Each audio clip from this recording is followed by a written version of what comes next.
Bueno, pues ahora sí que sí, empezamos. Los más rezagados ya podrán ver el vídeo, si se lo han perdido, al principio al menos, en YouTube, ¿vale? Que lo colgaré como todos los días en nuestra página oficial de YouTube de LR Health and Beauty España.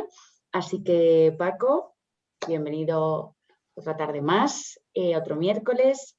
Hoy tenemos tema de astenia primaveral, así que te doy la palabra y deseando que nos cuentes todo. Bueno, muchísimas gracias, Paula.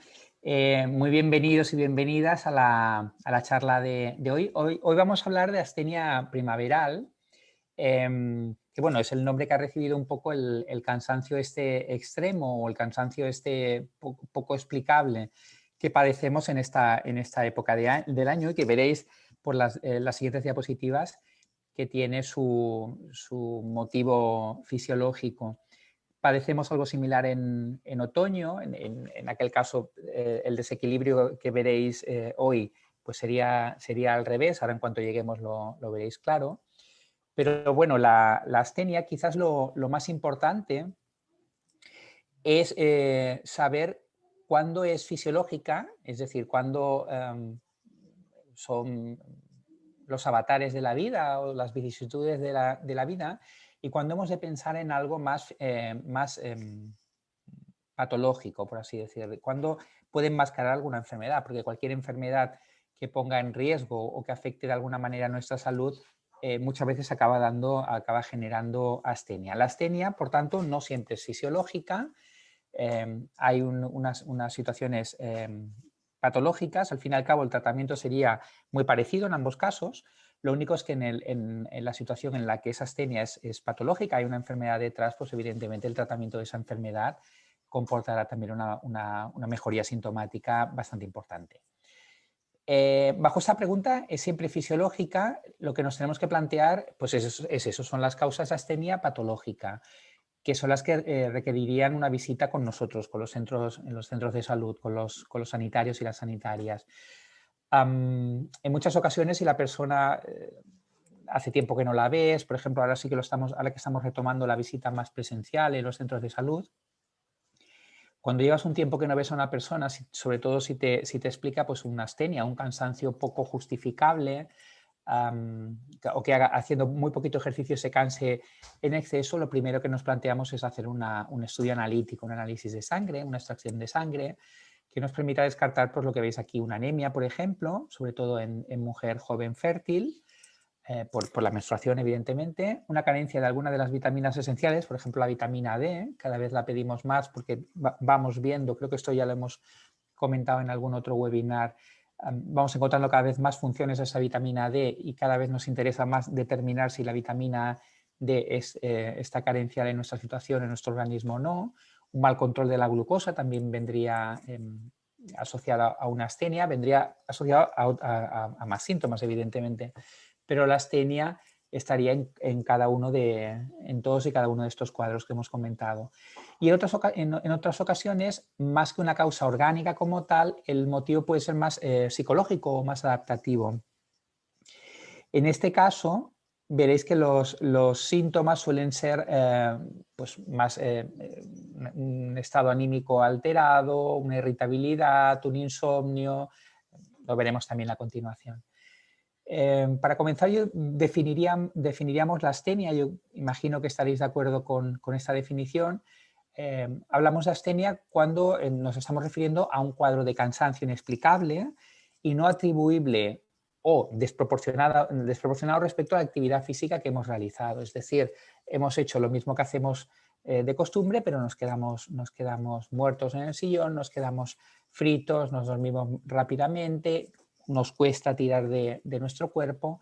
A todas esas situaciones, a todo ese cansancio inexplicable, entre comillas, es a lo que llamamos astenia.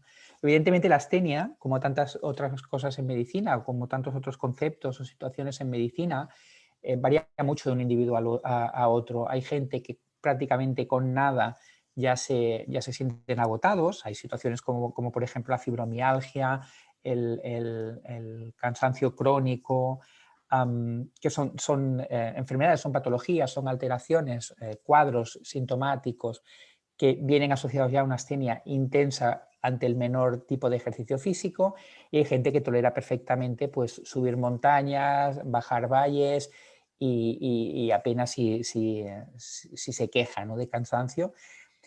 Pero para definir la astenia sí que sería importante compararnos con nosotros mismos, es decir, si hace un par de semanas hacíamos una actividad concreta y estábamos de maravilla, y ahora de golpe y porrazo, por un cambio en el tiempo, en la estación del año y demás, nos aparece este cansancio poco explicable, hablaríamos en terminología médica de astenia.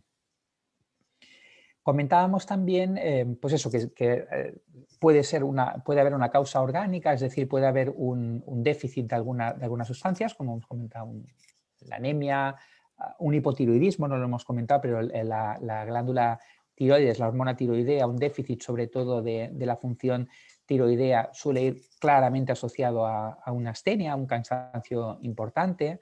Las enfermedades crónicas, por el deterioro que suelen generar en el organismo, también suelen asociarse a astenia, y evidentemente las enfermedades oncológicas, ¿no? Cualquier tumor acaba agotando también las energías de la persona. Pero además de todo este abanico de sintomatología física, por así decirlo, tenemos la astenia puede asociarse también a un estado anímico, a una alteración en el estado anímico. Sería aquellas situaciones en las que la astenia no viene sola, sino que está asociada a una irritabilidad, a poco que me toquen las narices, entre comillas, salto, estoy más irritable de la cuenta, me quejo más de la cuenta, grito, chillo, cuando nunca ha sido así. La denominada labilidad emocional, es decir, cualquier cosa prácticamente nos hace llorar, echar la lagrimilla, no digo ya una película emotiva, que eso en cualquier momento nos puede pasar, sino cualquier cosa que en otro momento de nuestra vida a lo mejor no nos generaría esa tristeza. Si hablamos de la habilidad emocional, cuando sí que nos genera pues, ganas de llorar o un llanto manifiesto. Cambios de humor frecuentes también son típicos de alteraciones en el estado anímico. Problemas de concentración, más que los problemas de concentración en sí, es decir, un estado anímico no viene asociado necesariamente a una demencia, a un deterioro cognitivo, a una pérdida de memoria ni nada por el estilo. Siempre decimos, los sanitarios y las sanitarias siempre decimos a nuestros pacientes, no es que hayas perdido la memoria, sino que lo que has perdido quizás es la capacidad para concentrarte, es decir, en todo proceso memorístico, a la hora de memorizar cualquier cosa, una frase, un número de teléfono, alguna situación, o dónde he dejado mis llaves, dónde he dejado un libro que me estaba leyendo. En la fase de memorización necesitamos fijar ese recuerdo. Si tú estás pendiente de otras cosas, estás estresado, no paras, pues es normal que si alguien te pregunta dónde dejaste las llaves hace una hora, no te acuerdes. Eso no es un problema de memoria propiamente, no estaríamos hablando de demencia, sino más bien de un problema de concentración, de fijación de la memoria. Y esto lo solemos ver muchísimo. Se han multiplicado mucho las causas o los motivos de consulta en los centros de salud por pérdida de memoria, que cuando analizas mínimamente te das cuenta que en realidad lo que hay detrás es un estrés, estos 2 años que hemos pasado todos y todas, que son los que realmente justifican pues esos descuidos, más que pérdida de memoria, esos descuidos. Cuando el cansancio está asociado a un problema de la esfera emocional, suele aparecer insomnio, tanto de conciliación como por despertares precoces.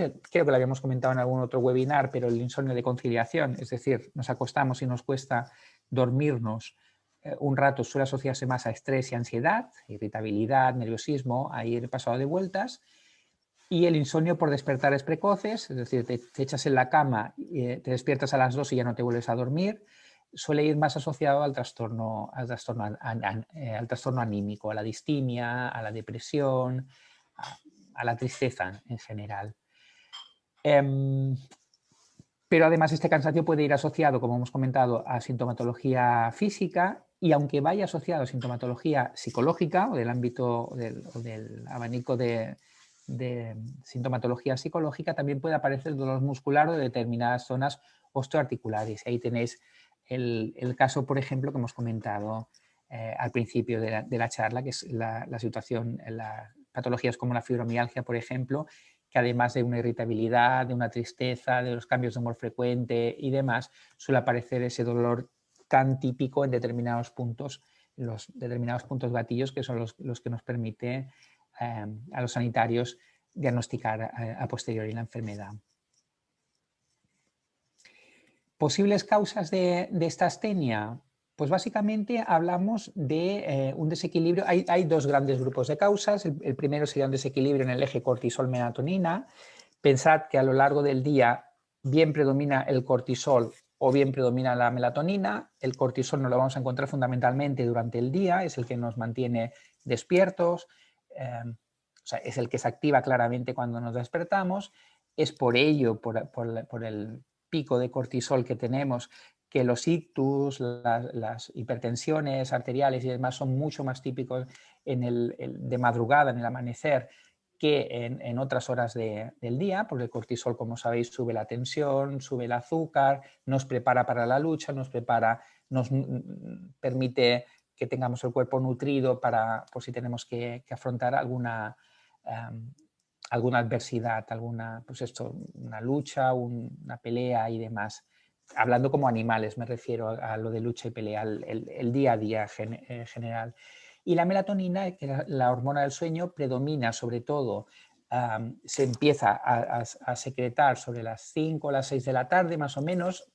Generalmente va muy asociada a la disminución en la intensidad de la luz en el ambiente, tiene un pico máximo a las 2, 3 de la madrugada y por lo tanto hemos de esperar que el sueño no se nos, si no hay alteración de este eje, del eje cortisol-melatonina, no nos despertemos a las 2 o las 3 de la mañana porque es precisamente cuando más melatonina tenemos en el cuerpo.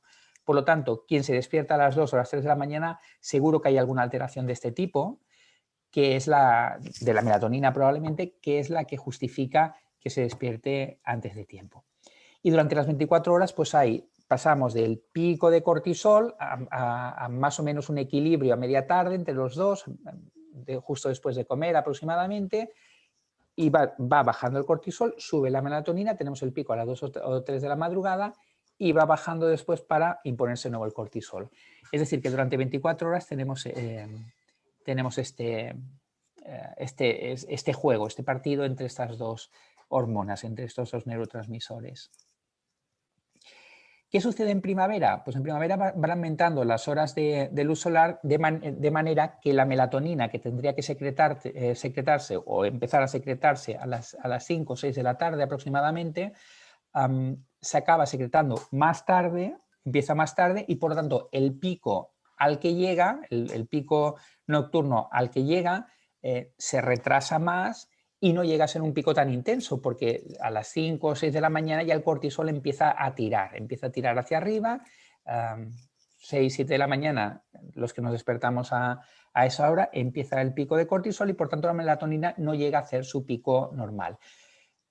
¿Qué sucede cuando la melatonina no llega a sus niveles fisiológicos necesarios? Pues que hay un descanso no reparador, es decir, sí podemos dormir, pero dormiremos de manera más superficial y por lo tanto el descanso será menos reparador. Es decir, al día siguiente estaremos agotados y sentiremos que no hemos dormido como deberíamos haber dormido, aunque hayamos dormido las mismas horas, pero el sueño será bastante más superficial. Por lo tanto, nuestro interés máximo sería, o la manera quizás más sencilla de conseguir revertir esta astenia, este desequilibrio entre la cantidad de cortisol y la cantidad de melatonina, sería bien disminuyendo el cortisol, que es el que predomina cuando hay más horas de sol, más horas de luz solar, disminuyendo el cortisol, que para eso, como sabéis, el cortisol es la hormona del estrés. Por lo tanto, lo que hemos de hacer son seguir maniobras desestresantes, realización de ejercicio físico regular, técnicas de relajación o potenciación de hábitos saludables y placenteros que hagan que ese cortisol no llegue a picos tan intensos como llegaría dejado a su libre albedrío. O la otra alternativa es intentar aumentar la cantidad de melatonina, que, como hemos comentado, cuando hay más horas de luz solar, pues la melatonina no llega al pico máximo.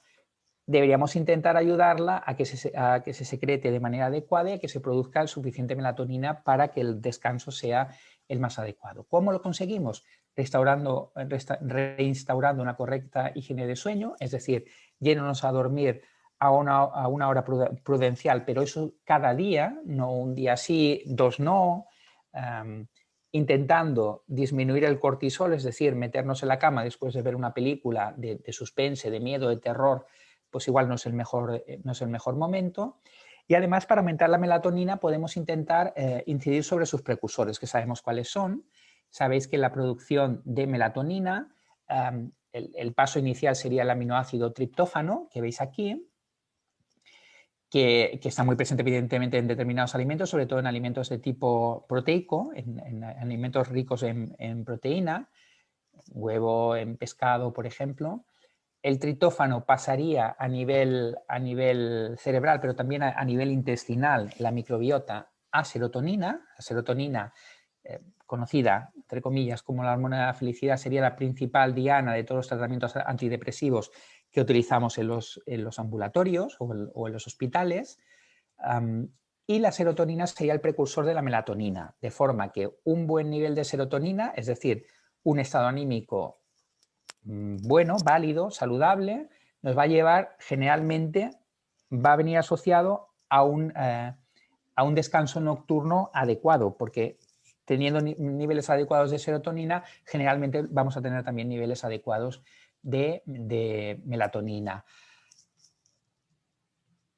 Vale, ¿cómo podemos conseguir esto con productos LR? Pues, por ejemplo, podríamos partir de dos productos que serían los más proteicos o las proteínas más accesibles dentro de los productos que tiene LR, que serían el calostro por una parte como fuente de proteína completa, además de su efecto prebiótico que ya habíamos comentado en algún otro webinar, y el Protein Power. Sería la manera más sencilla, más inmediata, más saludable, introduciendo la menor cantidad de productos externos al cuerpo, pues sería la manera más rápida de conseguir triptófano y con ello activar toda la vía de la serotonina y de la melatonina. Hemos comentado también, y esto en el último webinar hicimos bastante inciso en todo, insistimos bastante en este punto, que la microbiota es o sea, la serotonina que se produce en el cuerpo, hasta en un 95% de toda esa serotonina está producida por la microbiota colónica, de manera, por la microbiota, por las bacterias que tenemos en el colon. De manera que cuidar nuestra microbiota de manera adecuada nos va a permitir ser más felices. Eso sería una frase, un eslogan, pero es que es así. Es decir, tener una microbiota adecuada va a permitir que se produzca mayor cantidad de serotonina y a la par ya habéis visto que una mayor cantidad de serotonina va a llevar también asociado una mayor cantidad de melatonina y por lo tanto vamos a dormir mejor.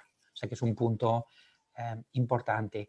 ¿Y cómo tener la mejor microbiota posible? Pues con una fibra adecuada, con el Fiberboost, por ejemplo, que sería la fibra más adecuada, la fibra soluble, que es la más adecuada para que florezcan, entre comillas, las bacterias que nos conviene tener a nivel del colon. Vale, comentábamos que habían dos causas posibles de esta astenia primaveral, que una era el desequilibrio entre cortisol y melatonina, y el segundo eje sobre el que podemos incidir es promoviendo la toma o ingiriendo, añadiendo a nuestra dieta los denominados activos adaptógenos, principios activos adaptógenos. Entre los principios activos adaptógenos, los más conocidos quizás son el hipérico, que es un auténtico antidepresivo archiestudiado del que hay medicamentos, la rodiola, el eleuterococo, el ginseng, la equinacia, pese a que la equinacia sería más adaptógeno, pero a nivel sobre todo inmunológico, la equinacia lo que nos ayuda sobre todo es a adaptar nuestra inmunidad para evitar infecciones internas. Y luego tres adaptógenos también muy estudiados y muy interesantes son el lapacho, el mate y el reishi.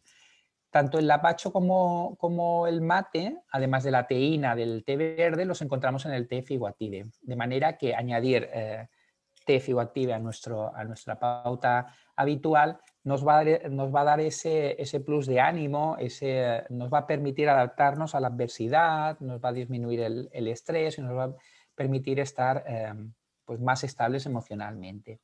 Y después tenemos el reishi. El reishi es uno de los hongos más completos y saludables en su consumo. Ha sido muy estudiado, el Ganoderma lucidum. Es un hongo muy estudiado y muy conocido en el mundo como complemento alimenticio, como antiasténico, es decir, como anticansancio, como adaptógeno, pero sobre todo al cansancio físico, al agotamiento físico y psicológico también. Además, evidentemente, de toda su capacidad inmunoestimulante, que es mucha también. Pero sobre todo aquí lo hemos nombrado, sobre todo por su capacidad para inducir, o sea, sus características como inductor o como mejorador de nuestra capacidad de adaptación al medio ambiente, por lo tanto, o al entorno que tenemos habitualmente. Por tanto, como adaptógeno estaría indicado en situaciones de insomnio, de ansiedad y como eficaz reconstituyente, como veis aquí. El Reishi Plus, que como sabéis está disponible en cápsulas, el DLR, como sabéis, procede de cultivo, porque realmente es un hongo que es muy escaso en la naturaleza y que costaría muchísimo recolectar.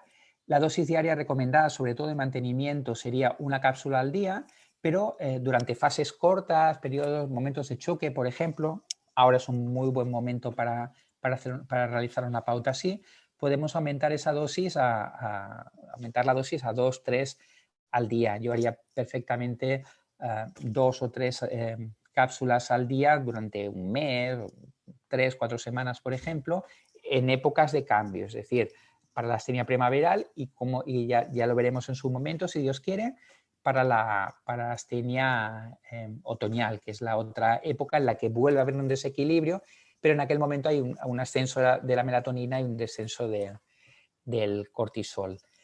Entre las funciones del Reishi Plus, como sabéis, está la de regular el nivel de cortisol, ayudando a equilibrar el eje cortisol-melatonina, facilita por tanto el sueño, es decir, disminuye la cantidad de cortisol, no predomina tanto y conseguimos que la melatonina se imponga relativamente, es decir, aumentar relativamente la cantidad de melatonina. Y a nivel de seguridad, deciros que el reishi, como bien sabéis también, tiene efecto depurativo. Por lo tanto, no aumentará la tensión arterial, si acaso la puede disminuir relativamente, porque como efecto depurativo que tiene, lo que va a hacer sobre todo es, va a tener un efecto diurético, fundamentalmente un efecto diurético. Y tampoco afecta a los niveles de colesterol ni de glucosa. Por lo tanto, sería un producto que es completamente seguro en pacientes hipertensos. En estos no deberíamos temer la crisis hipertensiva, la tensión excesiva, quizás vigilar un poquito porque si inducimos cierto efecto diurético podría incluso bajar demasiado, pero sería quizás un poco la advertencia de seguridad que puede haber. Pero en pacientes con dislipemia, con trastorno de los niveles de colesterol, no hay ningún problema. Y en los pacientes diabéticos tampoco deberíamos encontrarnos ningún problema. Tenemos también el MindMaster Stream, lo tenemos disponible en líquido bebible, en ese caso sería hasta un 36% de gel de aloe vera puro y en sobres que serían muy fáciles de utilizar. La composición, como bien sabéis, pues es muy rica, son productos muy ricos en vitaminas del grupo B, que hemos repetido prácticamente en cada webinar, acabamos hablando de las vitaminas del grupo B. Como sabéis, tienen fundamentalmente dos funciones esenciales. Una, producción de energía a partir de los principios activos, es decir, de la glucosa, de los lípidos, de los triglicéridos, por ejemplo. Y luego facilita la transmisión nerviosa. Por lo tanto, cualquier función neurológica va a verse facilitada ante el consumo de vitamina o ante la ingesta de alimentos ricos o de productos ricos en vitaminas del grupo B. Contiene también vitamina E, potente antioxidante, coenzima Q10, que es esencial también tanto en la producción de energía como en el proceso antioxidante. La carnitina, recordad que la veíamos con los LR-GO, la carnitina sería el coadyuvante, es decir, la molécula coadyuvante, que es la que permite obtener al final ATP, que sería la energía inmediata para utilizar a nivel del músculo. Por lo tanto, la carnitina nos interesa especialmente tenerla a un nivel adecuado a nivel corporal. Y después el MindMaster Stream también contiene diversos antioxidantes como el té verde, la teína, epigalocatequina también del té verde y el resveratrol de la uva. Entre los MindMaster bebibles tenemos, los elementos son fundamentalmente los mismos, es decir, los componentes son fundamentalmente los mismos. Tenemos ricos antioxidantes potentes como la vitamina E, el resveratrol que comentábamos ahora y el extracto de té verde con su epigalocatequina y con la teína. Las vitaminas del grupo B, fundamentalmente aquí destacan la tiamina, el ácido fólico y la vitamina B12, así como iones como el hierro y el selenio. Recuerda que el hierro es fundamental para producir glóbulos rojos, por lo tanto, para reponer una anemia, para contrarrestar una anemia, y el selenio es un cofactor fundamental también en el proceso de antioxidación, cuando hay una excesiva oxidación del organismo y queremos compensarlo y eliminar todos los productos de oxidación. ¿Qué podemos esperar de los MindMaster bebibles? Pues estas funciones que veis aquí: protección respecto a la oxidación celular, ya hemos comentado que el selenio estaría implicado en ese sentido, la vitamina E y el resveratrol y la epigalocatequina también. Contribuye al metabolismo energético normal, fundamentalmente gracias a las vitaminas del grupo B. Reduce cansancio y fatiga gracias a las vitaminas del grupo B, pero también evidentemente gracias al hierro, que será, como sabéis, el transportador dentro del glóbulo rojo, es el que transporta el oxígeno de los pulmones a los tejidos. Ayuda a una función cognitiva normal. Sabéis también que la función cognitiva normal, además de la participación fundamental de las vitaminas del grupo B, necesitamos antioxidar o desoxidar todos los procesos neurológicos, todos los procesos metabólicos que se han producido en el sistema nervioso central. Y sabéis que algunas de las enfermedades degenerativas, Alzheimer fundamentalmente, pueden, entre otras explicaciones posibles, puede estar implicado un proceso oxidativo excesivo durante la vida. Por lo tanto, cualquier antioxidante que actúe a este nivel va a ayudar a la función cognitiva normal y va a protegerla a medio y largo plazo también. Y facilita las funciones de las neuronas, que vendría a ser una redundancia del punto anterior. Tenemos, como sabéis, también dos presentaciones: el MindMaster bebible fórmula green, fórmula verde, que tiene extractos de clorofila y por lo tanto un sabor fresco y natural, y la fórmula red, el MindMaster Stream bebible fórmula red, que estaría formado a partir de, entre otros elementos, extracto de uva roja y por lo tanto tiene un sabor más afrutado, ideal para nuestros pequeños. Tenemos también el Nightmaster. El Nightmaster lo que nos ayuda es sobre todo a dormir mejor. Sobre todo sería un producto que podría ser muy interesante para aquellas personas que duermen mal y que necesitan de tratamientos para poder conciliar el sueño. De estos tenemos, como bien sabéis, tenemos muchísimos pacientes, sobre todo de edad media o mayores, con orfidales, lorazepanes, noctamides y demás, que quizás el Nightmaster podría ser, como mínimo, nos podría servir para intentar bajar la dosis de orfidal. He de deciros de antemano que es un proyecto complicado, porque nosotros intentamos muchas veces en las consultas bajar la cantidad de orfidal que llevan personas que llevan 10, 15 años con su orfidal, por dar una marca comercial, ¿no?, que quizás sea la más conocida. Y resulta complicado, pero el Nightmaster, he de deciros que podría ayudarnos incluso para intentar bajar la dosis, quedarnos en lugar de un orfidal, pues bajar a medio orfidal, por ejemplo, más un un Nine Master. Yo os lo sugiero porque es un terreno para el que nosotros buscamos, los sanitarios y las sanitarias, buscamos en muchas ocasiones alternativas terapéuticas y la verdad es que lo conseguimos muy de tarde en tarde. O sea que yo aquí os aconsejo, es un terreno que podríamos intentar explorar. ¿Por qué el Nine Master es eficaz? Pues fundamentalmente porque contiene extractos naturales de aloe vera, de azafrán. El azafrán, como sabéis, es una droga vegetal. La flor de azafrán es una droga vegetal eutimizante. Eutimizante sería la manera suave de hablar de antidepresivo. En realidad el eutimizante es aquel que eutimiza, es decir, que ayuda a tener un buen estado anímico. Eutimizante sería, etimológicamente sería de eu, buen, y timizante, que es un estado anímico. Por lo tanto, el efecto eutimizante que veis aquí del azafrán sería, médicamente nosotros le llamaríamos antidepresivo.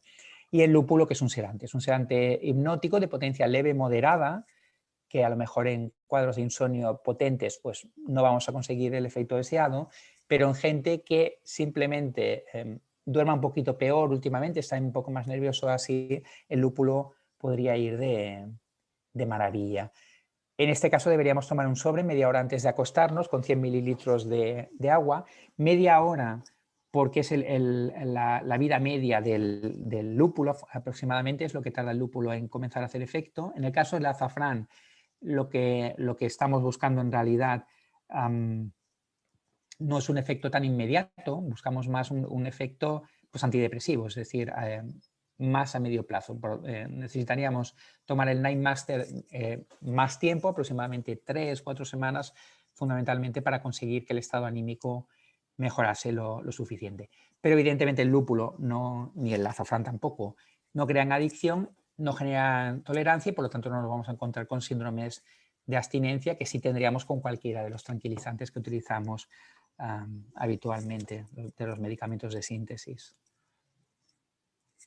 Tenemos también el Vitactive. El Vitactive, como bien sabéis, es un concentrado natural de 21 frutas y minerales crudos que aportan el 100% de la dosis diaria recomendada de determinadas vitaminas, de algunas de ellas incluso el 200% de la dosis diaria recomendada. Las vitaminas son estas que veis aquí, vitamina D, la vitamina E, la tiamina, la vitamina B6, la B12, la niacina, el ácido fólico, el ácido pantoténico y la biotina. Como sabéis, la D y la E irían por un lado y todas las que veis por debajo de la vitamina E, es decir, de tiamina, biotina, serían vitaminas del grupo B. De Vitactive deberíamos tomar 5 mililitros en una sola toma diaria y sabéis que los botes de Vitactive contienen 150 mililitros de producto, por lo tanto tenemos la dosis para un mes.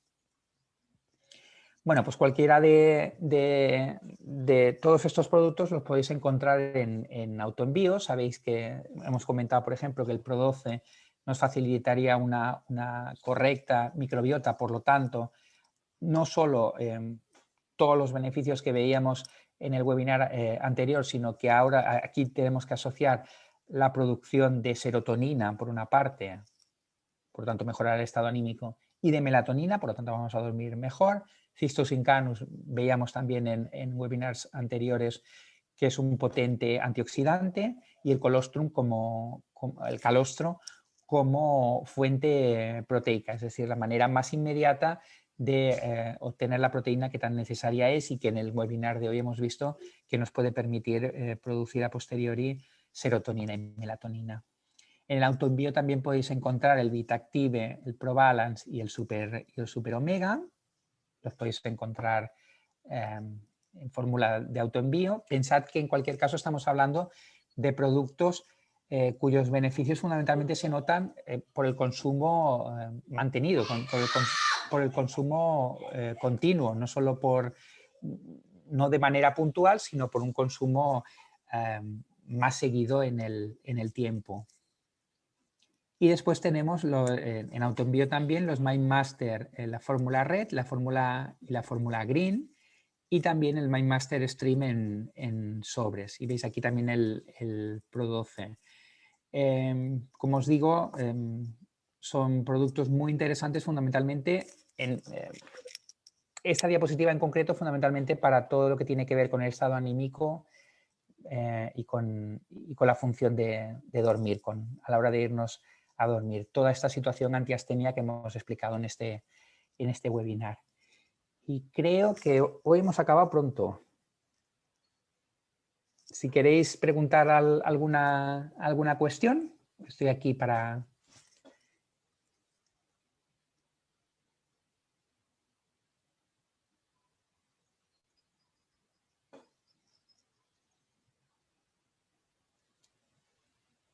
A ver que mire yo la pregunta.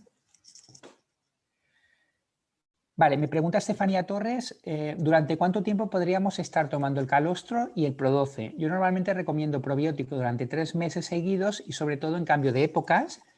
Entonces, para saber si es así o para corregirlo. Gracias de antemano. En el caso del calostro, fundamentalmente yo vería, por ejemplo, un plan de choque bastante adecuado después de una intervención quirúrgica, después de una enfermedad que nos haya dejado especialmente agotados o en épocas en las que especialmente necesitamos más energía física. Es decir, enero sería una buena época, primavera también. Se puede tomar, pues eso sí, 1 mes, 2 meses, 3 meses. Más allá probablemente tampoco sería necesario, porque una alimentación adecuada ya podríamos compensarlo. Y el Pro12, yo menos de 1 mes me parece poquito, porque reponer, sobre todo si la flora bacteriana está muy alterada, reponer esa flora bacteriana suele llevarnos varias semanas. Y más de 3 meses, pues tampoco, ya una vez que tienes sembrada la flora a nivel del colon y has repuesto con las bacterias que necesitabas, yo creo que ya es suficiente, que podemos estar una temporada sin tomar ese Pro12. Pero menos de 1 mes no, más de 3 meses yo creo que tampoco resulta especialmente necesario.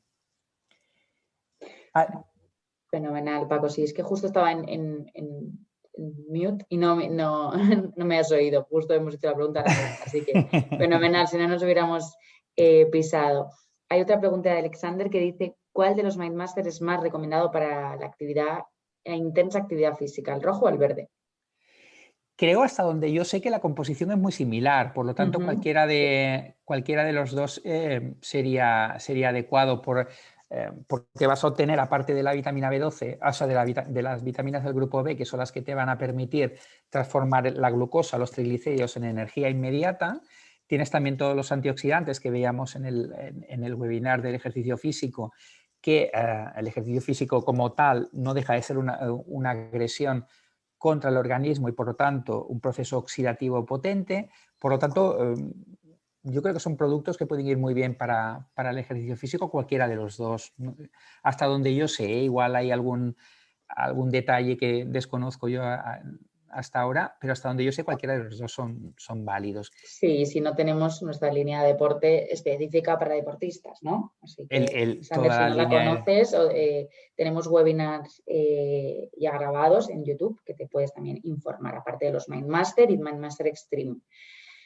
Y Conchi nos pregunta, buenas tardes, quisiera saber si el reishi es perjudicial para personas con lupus.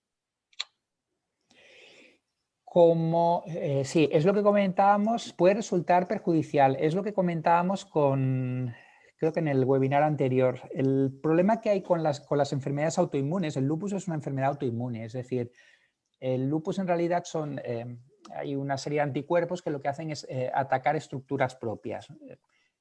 Todos tenemos en mente que los anticuerpos lo que hacen es, a la que detectan una proteína externa, un germen, un virus, una bacteria externa, o un órgano, es decir, si recibimos un trasplante, nuestros anticuerpos lo que van a hacer es intentar rechazarlo. Lo ven como algo ajeno y lo intentan rechazar. Vale, hay determinadas enfermedades, que son todas las enfermedades autoinmunes, en las que hay algún trastorno, que bien no se sabe cuál es la razón, que hace que nuestros anticuerpos detecten que estructuras propias entienden que son ajenas y las atacan. Entonces, el lupus es una de ellas, la artritis reumatoide es otra, espondilitis anquilosante, todas esas enfermedades reumatológicas se comportan así, es decir, son nuestros anticuerpos que tendrían que atacar agentes externos, atacan estructuras propias. Entonces, cualquier sustancia, cualquier droga vegetal, cualquier medicamento sin duda, cualquier situación que te aumente las defensas va a ser contraproducente ante la presencia de enfermedades autoinmunes. Es decir, la quinacea, por ejemplo, debemos eliminarla. El reishi, sin duda, deberíamos intentar evitarlo por esa razón, porque el reishi nos aumenta las defensas, pero claro, en una enfermedad en la que nuestras defensas van a su bola y te atacan a ti mismo, te interesa que esas defensas estén lo más bajas posibles, por así decirlo. O sea, lo suficientemente altas como para defendernos de cualquier germen, pero no tan altas como para que nos puedan atacar. Por lo tanto, el reishi deberíamos intentar evitarlo, sí. No solo el reishi, no solo, con la microbiota hay que tener también muchísimo cuidado.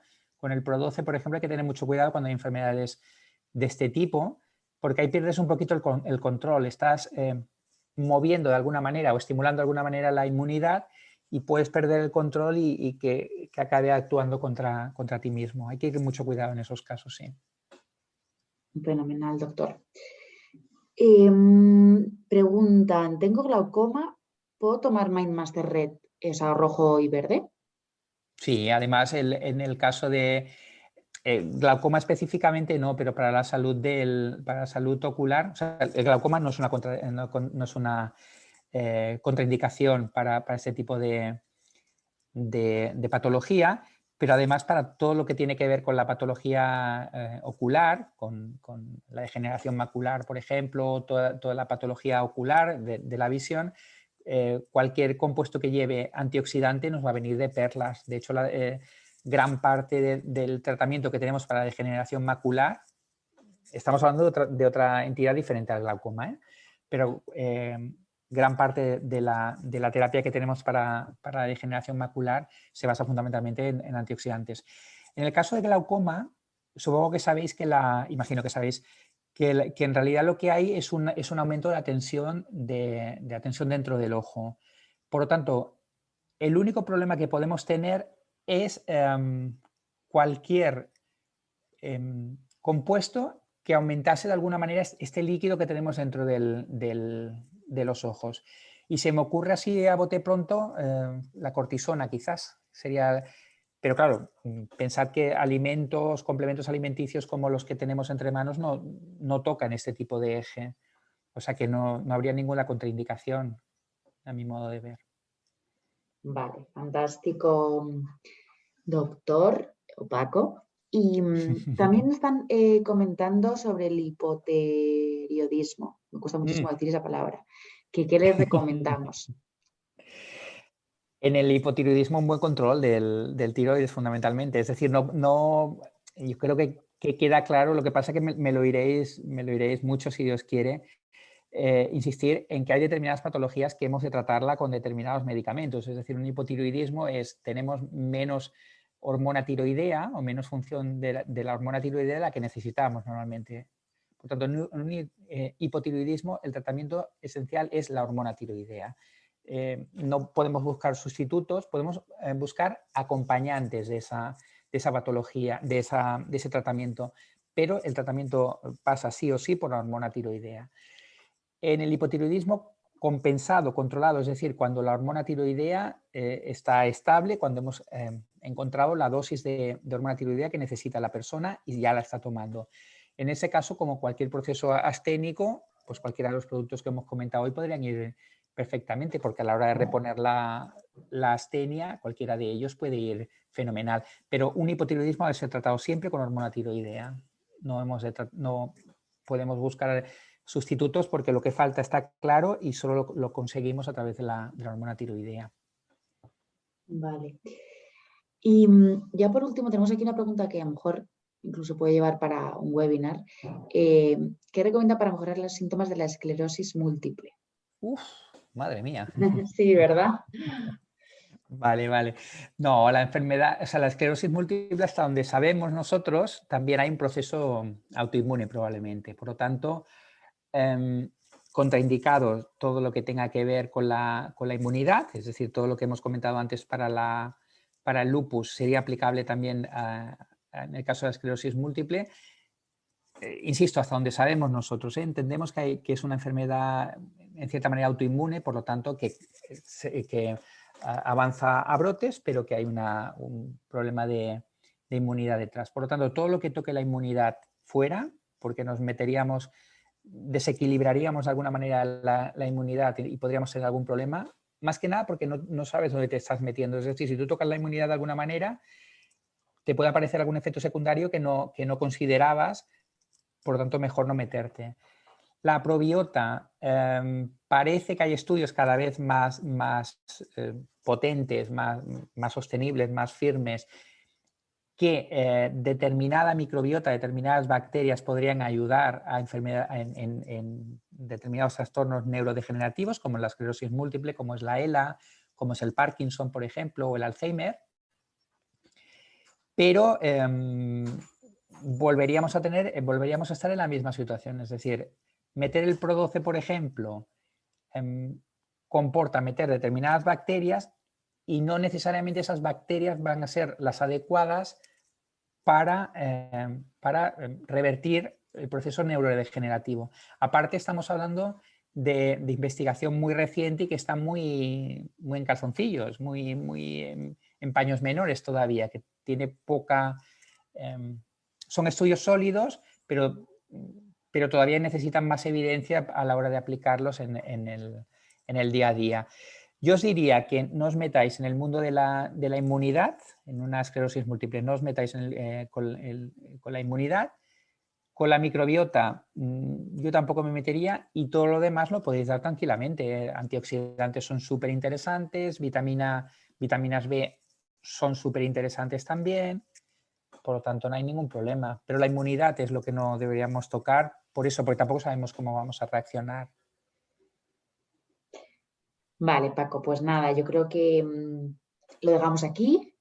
Millones de gracias por todas las preguntas, a la respuesta y a las preguntas también a todos los que nos habéis estado viendo. Y muchas gracias también a ti, Marta. Así que buenas noches a todos. Nos vemos el mes que viene. Muchas gracias a todos y a todas. Gracias, Marta.